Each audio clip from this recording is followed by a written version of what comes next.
Како почна приказнава?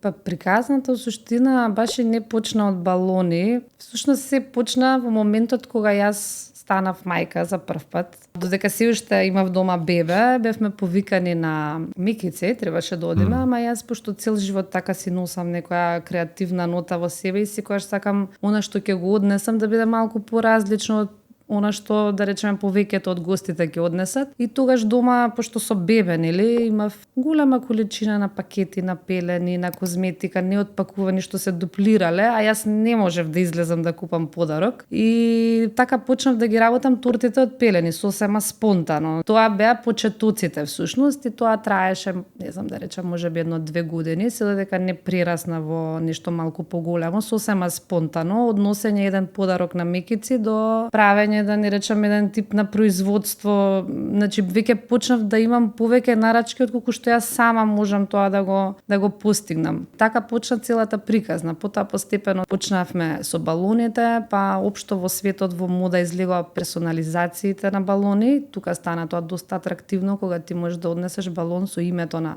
бебето или на славеникот ако слави роден ден. И така почнаа сите работи.